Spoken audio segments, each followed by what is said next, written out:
حضرت خواجہ قطب الدین بختار کاکی رحمۃ اللہ علیہ کا جب وصال ہوا تو کہرام مچ گیا۔ حضرت خواجہ قطب الدین بختار کاکی رحمۃ اللہ علیہ کا جنازہ تیار ہوا، ایک بڑے میدان میں لایا گیا۔ بے پناہ لوگ جنازہ پڑھنے کے لیے آئے ہوئے تھے۔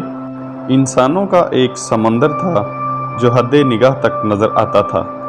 جب جنازہ پڑھنے کا وقت آیا، ایک آدمی آگے بڑھا اور کہنے لگا کہ میں حضرت خواجہ قطب الدین بختار کاکی رحمۃ اللہ علیہ کا وکیل ہوں۔ حضرت خواجہ قطب الدین بختار کاکی رحمۃ اللہ علیہ نے ایک وصیت کی تھی کہ میں اس مجمع تک وہ وصیت پہنچانا چاہتا ہوں۔ مجمع پر سناٹا چھا گیا۔ وکیل نے پکار کر کہا، حضرت خواجہ قطب الدین بختار کاکی رحمۃ اللہ علیہ نے یہ وصیت کی کہ میرا جنازہ وہ شخص پڑھائے جس کے اندر یہ 4 خوبیاں ہوں۔ پہلی خوبی، زندگی میں اس کی تکبیر اولیٰ کبھی قضا نہ ہوئی ہو۔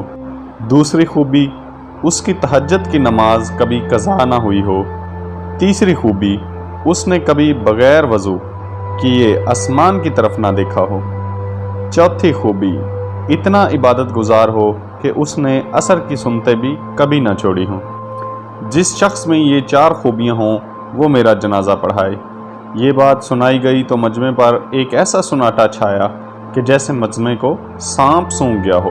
کافی دیر گزر گئی مگر کوئی بھی شخص آگے نہ بڑھا۔ آخرکار ایک شخص روتے ہوئے حضرت خواجہ بختار کاکی رحمۃ اللہ علیہ کے جنازے کے قریب آیا، جنازہ سے چادر اٹھائی اور کہا، حضرت خواجہ بختار کاکی رحمۃ اللہ علیہ، آپ خود تو وصال کر گئے مگر میرا راز فاش کر دیا۔ اس کے بعد بھرے مجمع کے سامنے اللہ تعالیٰ کو حاضر و ناظر جان کر قسم اٹھائی کہ یہ میرے اندر 4 خوبیاں موجود ہیں۔ یہ شخص وقت کے بادشاہ حضرت سلطان شمس الدین التمش رحمۃ اللہ علیہ تھے۔